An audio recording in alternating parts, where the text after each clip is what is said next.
Seated.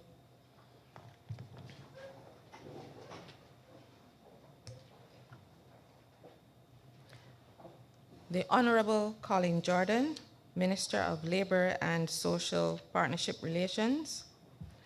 Dr. Karen Bess, Permanent Secretary, Ministry of Labor and Social Relations. Mr. Didier Tribuc, United Nations Resident Coordinator for Barbados and the Organization of the Eastern Caribbean States. Ms. Claudia Koenertz, Deputy Director, the ILO Regional Office for the Latin America and the Caribbean. Mr. Lars Johansson, Director of ILO Decent Work Teams and Office for the Caribbean. Dr. Alison Leacock, Director of the National Training Initiative and her team. Staff of the Ministry of Labor and Social Partnership Relations, members of the media, ladies and gentlemen, persons following on live stream, good morning. I am Yvette Walcott Dennis, Director of the Barbados Employment and Career Counseling Service, and I'm honored this morning to be the host for this morning's launch of the ministry's Barbados Employability Project. This project is being implemented in collaboration with the International Labour Organization and the National Training Initiative to provide opportunities to those persons who became unemployed as a result of the COVID-19 pandemic and to help them enhance their employability skills. Many of you will be familiar with our first speaker in the role of Chief Education Officer and even as a trade unionist. Her previous accomplishments serve well in her current position as Permanent Secretary in the Ministry of Labor and Social Partnership Relations. To deliver introductory remarks, please welcome Permanent Secretary, Dr. Karen Best.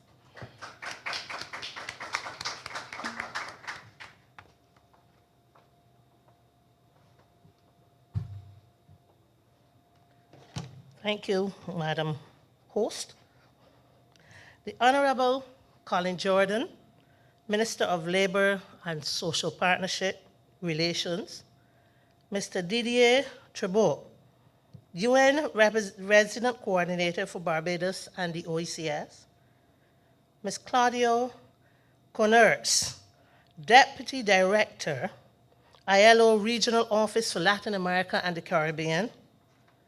Mr. Lars Johansson, Director, ILO Decent Work Teams and Office for the Caribbean, and other members of the ILO Caribbean. Dr. Alison Leacock, Director of the National Training Initiative, and other team members. Ms. Marva Howell, Deputy Permanent Secretary, Ministry of Labor and Social Partnership Relations. Other staff of the Ministry of Labor and Social Partnership Relations, members of the media, persons viewing via live stream. Ladies and gentlemen, good morning. Good morning. Good morning. I'm heartened to be here this morning, and from the onset, I wish to commend the International Labour Organization for bringing the proposal of an employability project to the ministry. I'm also happy that we have arrived at this juncture, not only the official launch of the project, but the offer of the first course, Core Skills. Core skills, also referred to as soft or social skills, will expose participants on how to effectively communicate, manage change, and be adaptable in the world of work. Adaptable we must be as we traverse through quite unfamiliar waters, as all of us cope with this pandemic, the novel coronavirus. When the ILO first reached out with this proposal, I told the minister that this is an intervention that we must grab with both hands and feet. Why? It was to bring glory to the ministry. It was not to bring glory to the ministry, but to bring hope, a sense of relief, and a future to the thousands of display workers who regrettably have lost their jobs as a result of COVID-19. The stark realities of COVID-19 continue to surface each day, even as the country slowly reemerges and some businesses are reopening. As I was excited with the prospects of this employability project, which will equip persons with new skills, which will allow them to re-enter the labor market, equally so were the officers in my ministry, led by the Deputy Permanent Secretary. They began the process of developing the content for the 3 courses: core skills, occupational safety and health, and entrepreneurship. This was done in collaboration with the team from the ILO. We were able to enhance the quality of the courses that will be made available to unemployed persons, men, women, the youth, and the differently able. All that is required to take these courses is access to an electronic device, be it a laptop, a mobile phone, a tablet, and/or a desktop. The courses are all free and will be available via the platform of the National Training Initiative. Dr. Leacock and her team must also be lauded for readily coming on board to bring the courses to all interested persons. Thus, ladies and gentlemen, starting today, July 15th, 2020, registration is open. It is recognized that even with unemployment, persons who are desirous of taking these courses will still have busy lives, households to manage, and children to take care of. We have taken all that into consideration. I'm pleased to tell you that the maximum length of each course is approximately 8 hours. Thus, you will be able to set your time over the course of 2 weeks to gain new skills and knowledge to be able to return to the labor market or to start your own business. I welcome you here today and urge all those listening via live stream whose interest has been piqued to register and participate in these courses. Madam Host.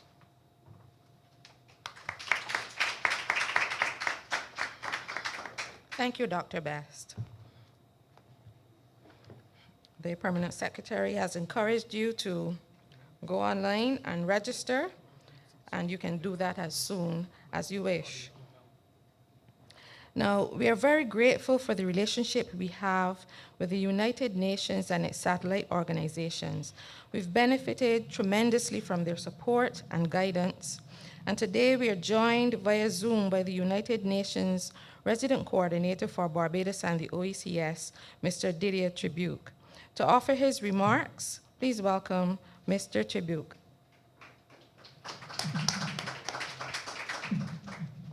Good morning, everyone. Honorable Colin Jordan, Minister of Labour and Social Partnerships, Ms.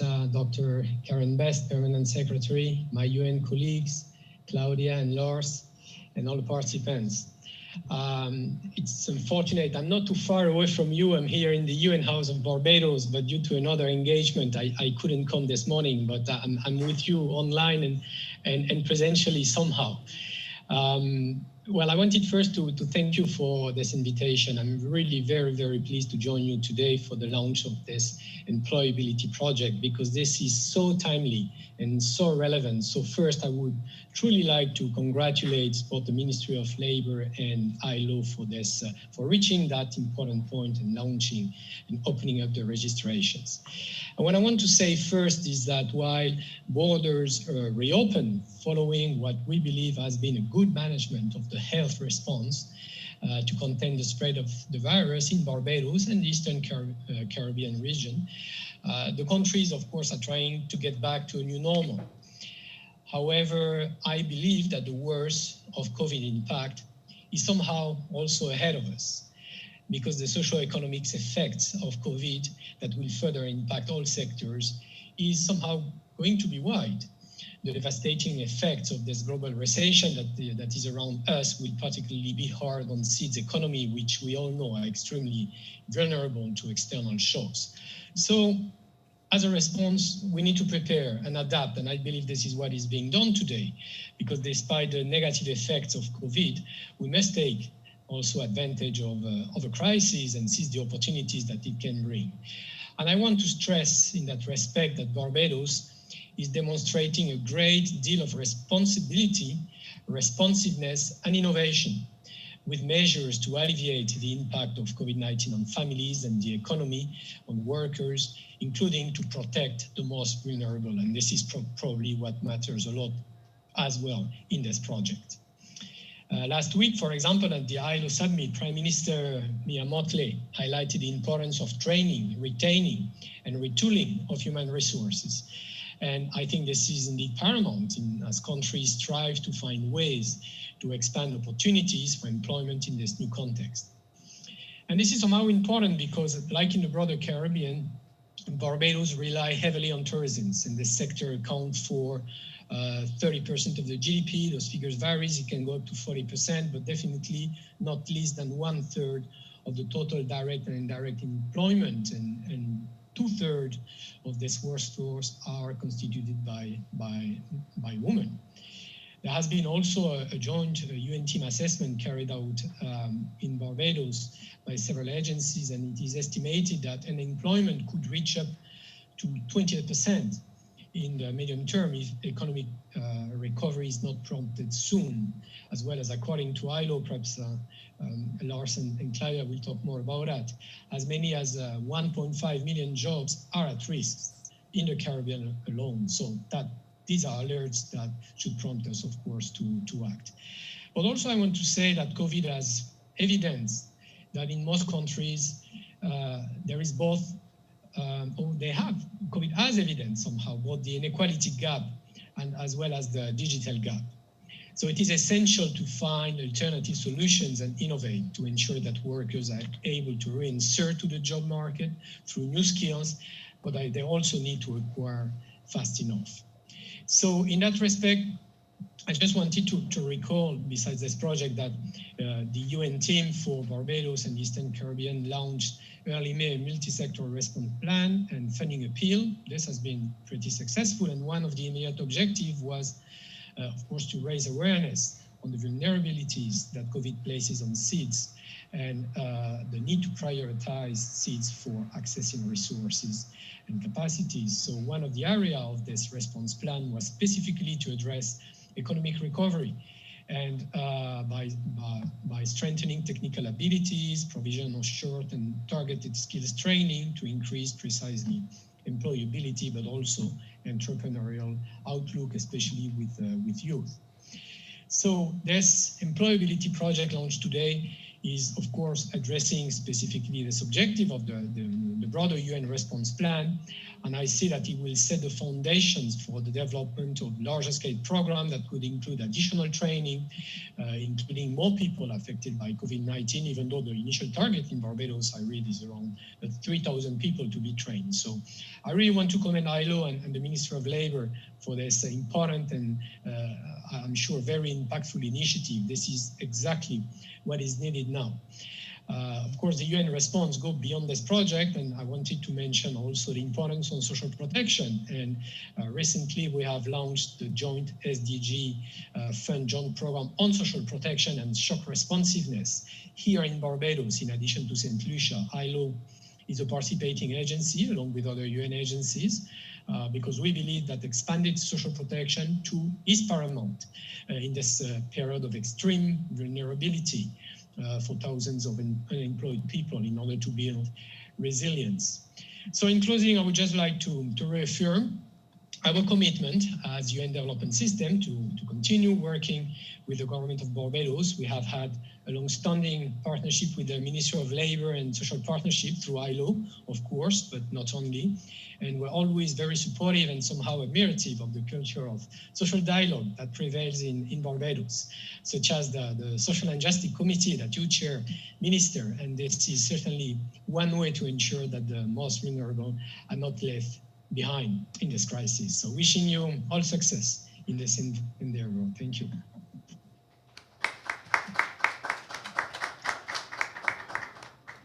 Thank you, Mr. Tribuk.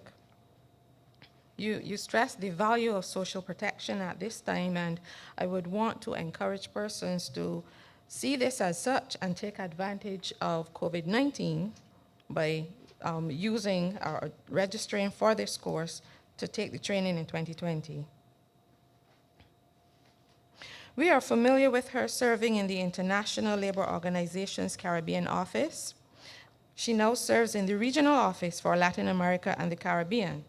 At this time, would you please welcome Ms. Claudia Coinertz, Deputy Regional Director, ILO Regional Office for the Latin America and the Caribbean.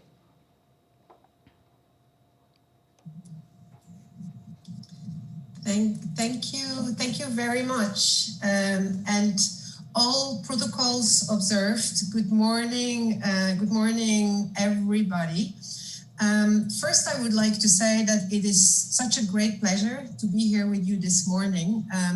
I am very fondly attached to the Caribbean and to Barbados, and I was really happy to also be invited, even though I'm no longer directly serving the Caribbean. Of course, the Caribbean is a very important part of the Americas region.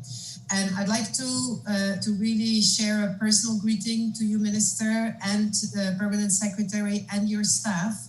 We have such a positive partnership, and now that Barbados is also the chair of GRULAC, which is the sort of represents the Americas in the governing body, that is even reaching beyond the partnership at country level.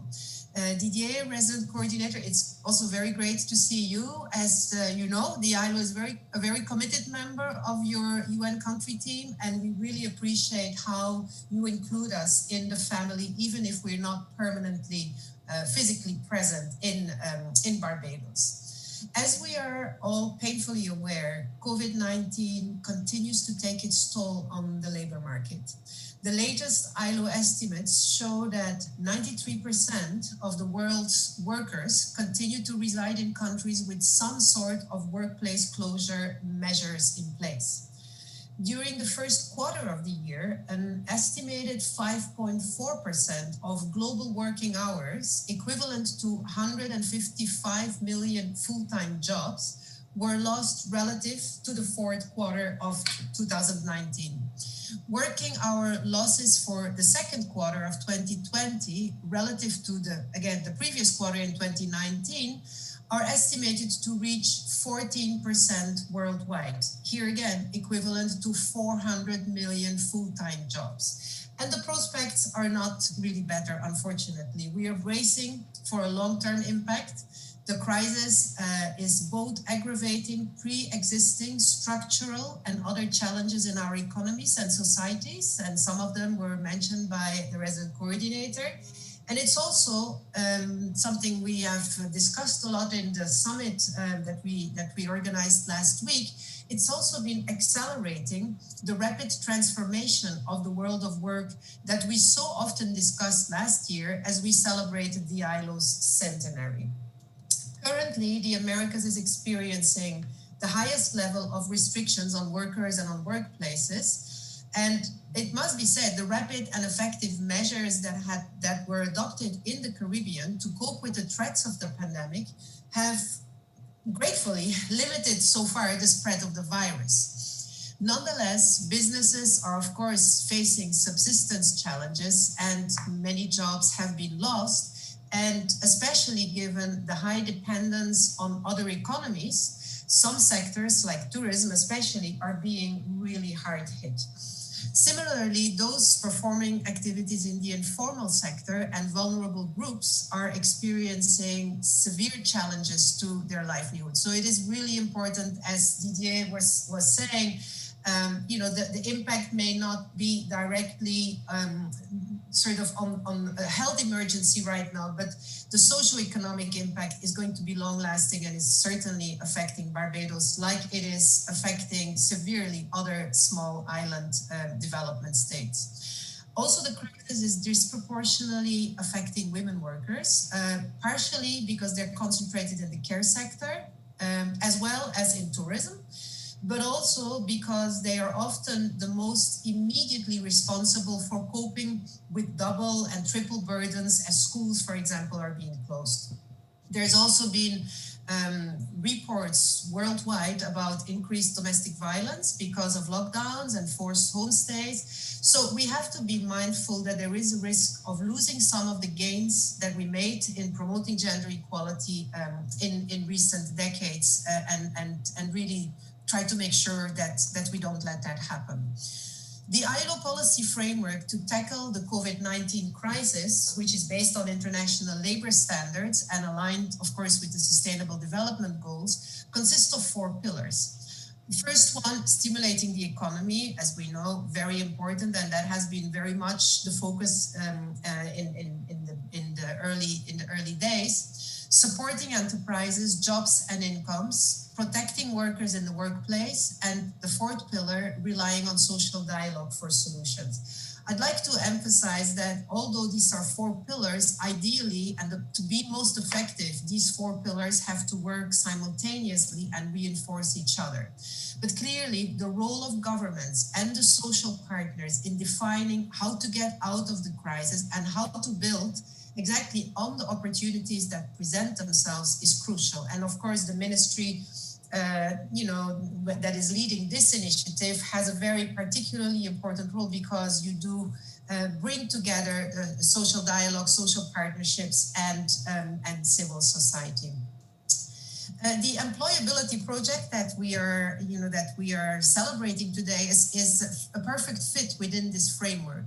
As the Permanent Secretary already explained, it really is intended to provide an environment for enhancing skills and therefore making it easier for young people and for others to reinsert in the labor markets as hopefully the crisis of COVID-19 resides rapidly. Much debate is taking place about what the world of work will look like as we exit the pandemic, with the idea of a new normal gaining considerable currency. And of course, it is for the social partners and governments to fill in what that new normal would look like. And this is precisely why the ILO Centenary Declaration for the Future of Work that was launched last year at our annual conference is so important, as we address the task of building back better through initiatives such as this Employability Project. The declaration, the Centenary Declaration, recognizes that the world of work is undergoing transformative changes, and it sets out a roadmap of action to direct these changes for the better.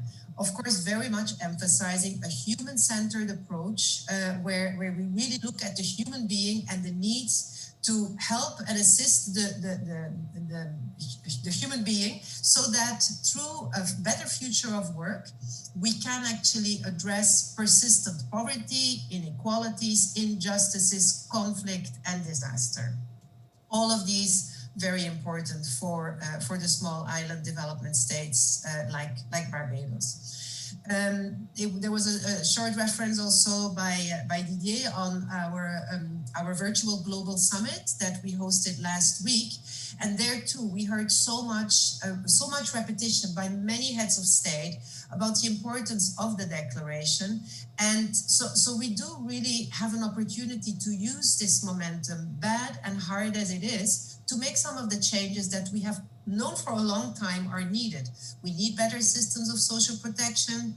We need more attention to green and blue jobs. We need more efforts to provide lifelong learning to workers. We need better use of technology, both for job creation, but also for governments as they service populations. So let's use this as an opportunity. And this is why we were so happy to work with you, Honorable Minister, and Permanent Secretary and staff of the Ministry to really work out this initiative. And we were very encouraged by the enthusiasm, by the sense of urgency to really get this moving.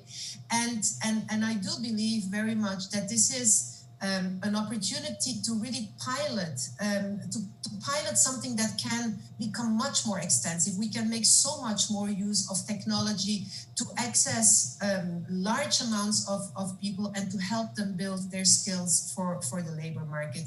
We were also very grateful last week to have the participation of Her Excellency Prime Minister Mia Moore-Motley at the summit.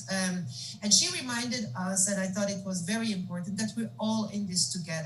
She emphasized the importance of social partnerships, social dialogue to allow us to move to the next level of achieving a better future of work for all of us, particularly the most vulnerable in our societies. Let me end by saying that, as I mentioned, I do really believe this is not just a pilot project. I believe that it is really an initiative in which we have the opportunity to inject many more resources to help Barbados make this shift to preparing for a future of work that works for all and in which training and the use of technology plays a central role. Really a very big congratulations to you, Honorable Minister, Permanent Secretary, all the staff in the Ministry. We are very proud to be associated with this initiative. And if I may, I'd also like to thank the team in the ILO, in the Port of Spain office that has invested a lot of time and effort in getting this initiative moving forward jointly with the staff in the Ministry. We're at the beginning of this. It's on us to make this successful and to make this grow bigger and have more sort of extend the number of potential beneficiaries and potential training courses and potential other partners that might join. But today is a great day. I'm very happy to be here, and I wish you all very well. Thank you so much.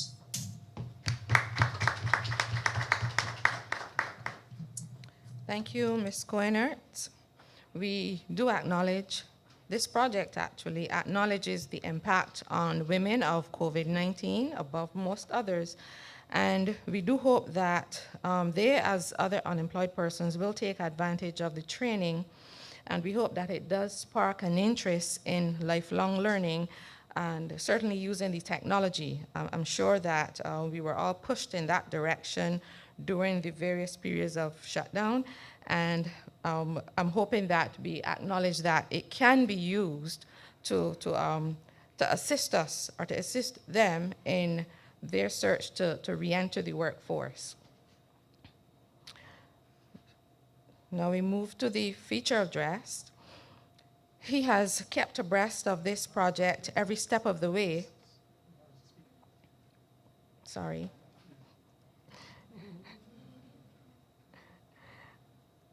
Yes, he took over the leadership of the Caribbean office after Ms. Coenertz moved on and has continued to work with us. Please welcome this morning Director of the Decent Work Team and the ILO Caribbean office, Mr. Lars Johansson.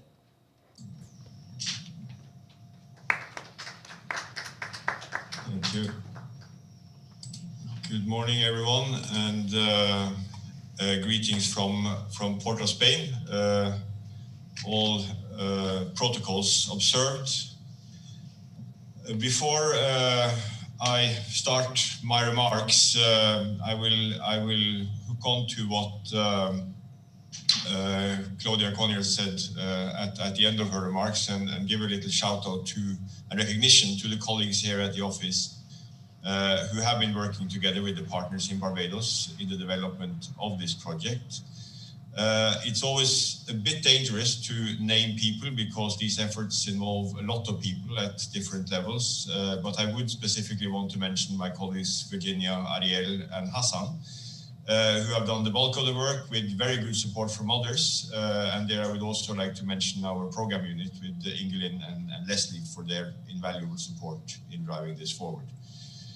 The Employability Project is a contribution to the efforts of the government of Barbados to shape an inclusive and employment-oriented recovery process from the COVID-19 pandemic.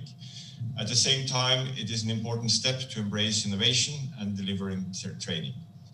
All training activities will be delivered online, allowing for reaching a larger audience while minimizing the probability of contagion. The project provides opportunities to increase skills in 3 key areas: social skills, occupational safety and health, and entrepreneurship. Training will be foundational and seeks to give trainees the basis for engaging in more advanced trainings to achieve NVQs and CVQs. The Ministry of Labour and Social Partnerships Relations objective to follow up with a sample of trainees and provide them with additional employment services is also an innovation. This is part of the active labour market policies that provide positive results to improve the employment and life trajectories of workers, particularly those in emerging and developing countries. Despite the fact that communities are more connected than ever before, completing online training may, and we know this, remain challenging for many. The e-learning platform of the National Training Initiative, however, is a free platform. It is very user-friendly, and it is accessible to persons with disabilities. So hence no one should feel threatened, and we urge all those interested to join. You are all invited. E-learning modules have been designed to be interactive and user-friendly to the participants. Additionally, a project coordinator has been engaged to ensure the effective implementation of the project and to support trainees to complete the trainings and receive certificates. An important component of this project is the partnership with workers and employers organizations to encourage the promotion and implementation of the training. The ILO is convinced that the fruitful social dialogue existing in Barbados, which already some of my colleagues have mentioned, will be the keystone of labour market inclusion of trainees. To end, I would like to thank Permanent Secretary Dr. Best, Deputy Permanent Secretary Ms. Howell, and the whole team of the Ministry of Labour and Social Partnership Relations for the hard work that they have accomplished in such a short period of time. Equally important is the partnership built with the National Training Initiative, and I would like to thank Dr. Leacock and the NTI team. Finally, thank you, Minister Jordan, for your leadership and engagement with the social partners for making this project a reality for all Barbadians. We look forward to seeing the project go forward and also to the impact it might have in the wider Caribbean region. Thank you very much and good luck.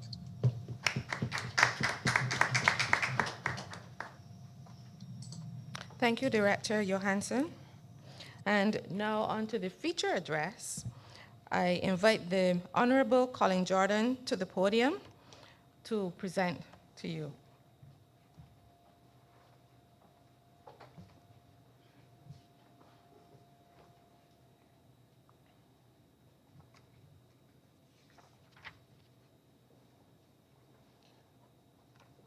Thank you very much, Mrs. Walker-Dennis, host. Mr. Didier Tribute, UN Resident Coordinator for Barbados and the OECS. Ms. Claudia Coinarts, Deputy Director, ILO Regional Office for Latin America and the Caribbean. Mr. Lars Johansson, Director, ILO Decent Work Team and Office for the Caribbean, and other team members of the ILO Caribbean Office. Dr. Karen Best, Permanent Secretary, Ministry of Labour and the Social Partnership Relations, and other members of the team of this ministry. Dr. Alison Leacock, Director of the National Training Initiative, and other team members of the National Training Initiative, media professionals, ladies and gentlemen, those who are viewing via live stream, good morning to all of you. On behalf of the government and people of Barbados, I extend a warm welcome to the ILO Deputy Regional Director, Ms. Claudia Coinarts, and Mr. Johansson, and to laud on behalf of government and people the work of the ILO in the Caribbean, the work of the ILO with us here in Barbados. The government of Barbados and the ILO have been collaborating for many decades now, and to partner at this juncture, especially with the background of a challenging COVID-19 pandemic still around us, makes the relationship that we have had with the ILO over the decades even more meaningful. The novel coronavirus or COVID-19 pandemic has had and continues to have a significantly adverse impact on global economies. Barbados, ladies and gentlemen, is no exception. As a service-oriented economy, we have been negatively affected with over 55,000 claims being made on the National Insurance Scheme for unemployment benefits. Approximately 10,000 of these claims relate to the tourism and hospitality sector directly. As Barbados has begun to reopen, some people have gone back to work, but unfortunately, and this is for us a stark reality, there are still many persons who do not have work to return to. Of all the economic sectors in Barbados, the tourism sector faced its gravest crisis when commercial flights and cruise ship calls stopped, with virtually 11,000 workers being impacted. And 11,000 workers translates to many other thousands of persons who rely on those workers for their sustenance. The negative impact on our economy has triggered a similar negative impact across our society and our communities, as some households have all the adults without employment at this point. In other words, many workers are either not at work, not receiving pay, or on reduced hours. This means that there are financial obligations that cannot be met. It means that in some cases there are utilities that cannot be paid. And unfortunately, there are some persons who are not able to purchase what they normally would as it relates to things like food and other very basic supplies. Now, more than ever, there's a need to maintain human dignity and to protect the most vulnerable in our society. As we navigate this uncharted path, many have come to appreciate the need for having an effective social security system in place. But even as effective a social security system as we have in the country, it is still not enough. Even schemes like that, as good as they are, have their limitations. And so all of us, government, employers, employees, all of us operating in the sectors across the country must be motivated, must be determined to ensure that all efforts are expended to help us fight the pandemic and to have that fight be a sustainable one, because government cannot do it alone. This environment is confirming our strongly held view that all of us, government, employers, unions, and third sector organizations must sit together, must listen to each other in order to plan and to strategize in the best interests of our country and its people. And again, we speak quite often to our now well-established system of social dialogue. And we recognize that in order for a country to emerge from a situation such as the one we find ourselves in, the COVID-19 pandemic, then all of us must come together to make it work. This is why in our ongoing effort to diversify the economy, my government is continuing to build out strategies for the blue and green economies, digital technology, and education and health services as an alternative vision for economic growth and development.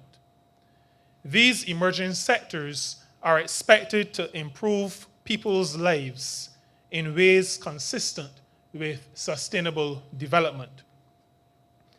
COVID-19 has changed the way we view the operation of organizations right across Barbados.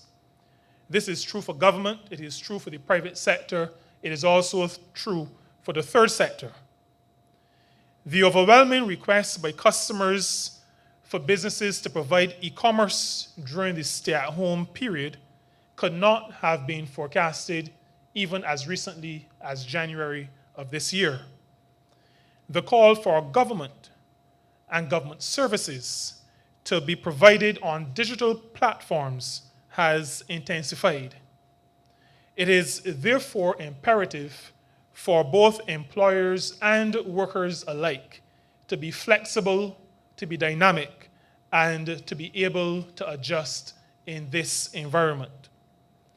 History has shown us that when an economic downturn occurs, many employers, and I think it is probably a human response, but many employers switch to a survival mode and often respond by, well, I call it a defensive kind of reaction, but respond by making deep cuts to expenditure, and those deep cuts to expenditure also affect payroll, and payroll affects workers, the people who work in the organizations. While acknowledging that a lot of our previously set plans will require adjustments, and so a response is expected, at this juncture, it is necessary, it is critical for employers to invest in the development of their workers through training and retraining. This is imperative because if we are to emerge from this pandemic better, then our workers, our businesses, our organizations generally must be equipped to take advantage of the resurgence. Our people must be trained, must be retrained, must be better equipped to face a post-COVID-19 Barbados. Employees also have a responsibility.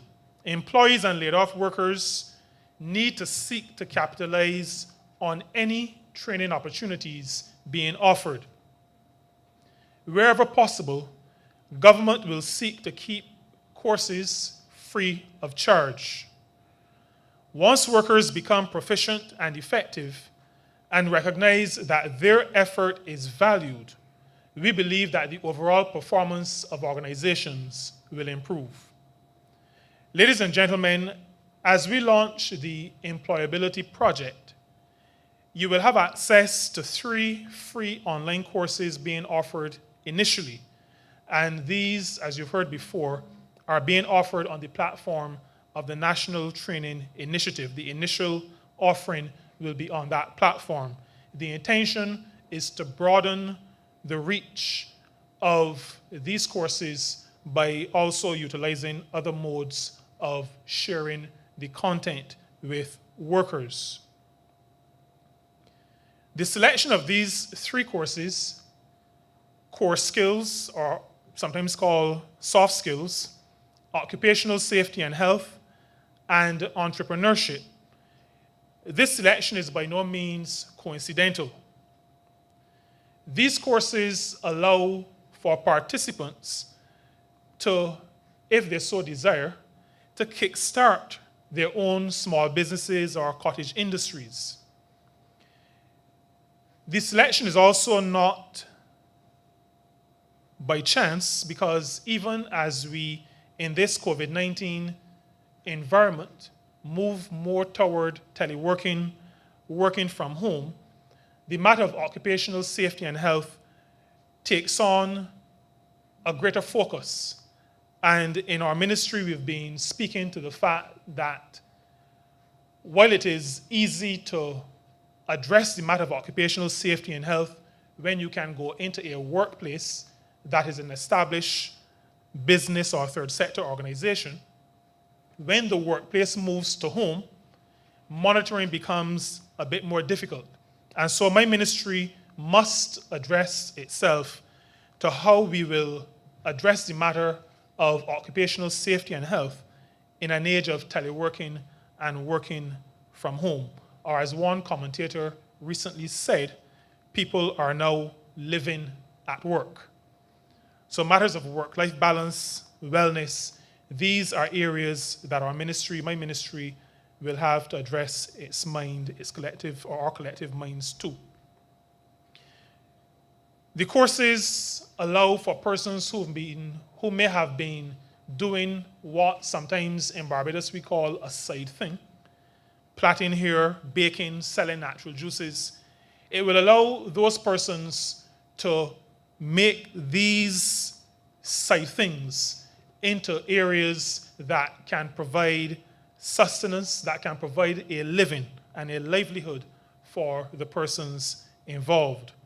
These courses will provide the foundation that is necessary for setting up profitable and viable business operations. And the courses also allow for those of you who prefer to work for someone else to be better equipped to re-enter the job market as a better person and therefore a better worker. I can assure all of you who are interested in the training that more courses will be coming.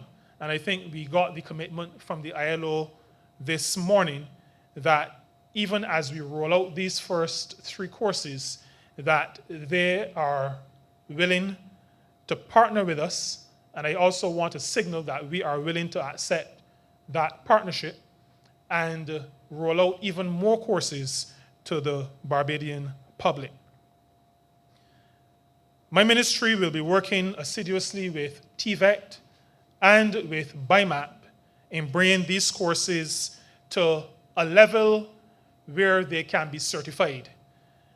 We speak often about competencies, and we believe in being able to measure those competencies. However, I will stress that the matter of certification and even the concept of competencies is not meant to dissuade any person who may not feel that they have the aptitude to reach a level where you can achieve a designation. I don't want to appear or to be turning anybody off from accessing the courses that are available to those who we are targeting, those who have been laid off or who have lost their jobs based on or due to the COVID-19 pandemic. I also want to, and I will commend the National Training Initiative for setting up the first course that is already online in a way that allows persons living with disabilities to have access to those courses. That fits in with what, in this country, we understand to be our role and responsibility to be inclusive to all members of our society. The government previously launched the Retooling and Empowering, Retraining and Enfranchising, or the RERE program. And the National Training Initiative is a key part of that retooling and retraining effort. Job Start Plus which we launched last year, is also a significant part of that RERE program. I assure all of you that these, along with the Employability Project, as well as new strategies, will be designed and the appropriate programs developed to ensure the creation of opportunities for lifelong learning, the result being the provision of decent work for all. Our approach to the development of the country is the same as that which is promoted by the International Labour Organization. Our development as a country must be people-centered, human-centered development. The Ministry of Labour and Social Partnership Relations will continue to engage with its partners to ensure that workers and prospective workers are equipped with the competencies that will allow them to lead fulfilled and productive lives, as well as to be effective in the workplace, whether in the formal or informal sectors. As this pilot project, or as Claudia said, as this project is implemented, my ministry will monitor and evaluate its impact. Officers in the ministry will keep in contact with participants to gauge where they are and provide the necessary encouragement to ensure that participants reap the maximum benefits from this training. And I expect that the Barbados Employment and Career Counseling Service, led by Mrs. Walcott-Dennis, will be a significant part of this follow-up. It is my intention that this project will become a full-fledged program that will allow many others above and beyond those who are laid off or now without jobs. Those are the initial focus. But it is our intention that this program will over time become a full-fledged program that will allow many others to benefit from the training. The government of Barbados welcomes genuine partnership and developmental initiatives from international organizations as they seek to spur economic growth and share knowledge and ideas. In that vein, very soon, my ministry will be engaged in mapping skills and development in strategic sectors, and that will be done with another international organization. The Cabinet has already agreed to the proposal, and it is envisaged that the information collected will be used by training and educational institutions to equip people with knowledge and employable skills. And we expect that coming out of that initiative, we will be able to develop this employability project with any new areas of study that are necessary to position our people as these strategic sectors emerge and develop. I cannot conclude without commending my permanent secretary and her team, including the deputy permanent secretary, who have really grabbed hold of this project and pushed it to the point where we are today. And I thank them sincerely for their efforts in this regard. Once again, I commend the International Labour Organization as it continues to advocate for and lend support to countries across the globe in the advancement of workers' rights and decent work. I wish all participants success. Thank you and good morning.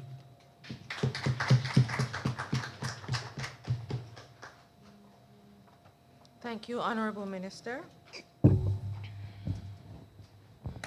Ladies and gentlemen, media professionals, we have just heard about the commitment to assist the unemployed men and women of our society by offering a level of hope through the opportunity to become equipped with skills and knowledge to help them to re-enter the workforce. I'm sure you have some questions. And at this time, we will open the floor. You can use the mic in the middle and you can pose your questions.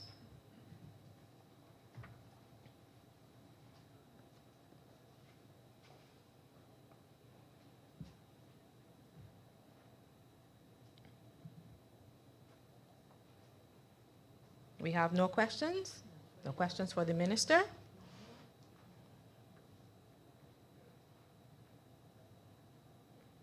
Okay. So I see we were very clear.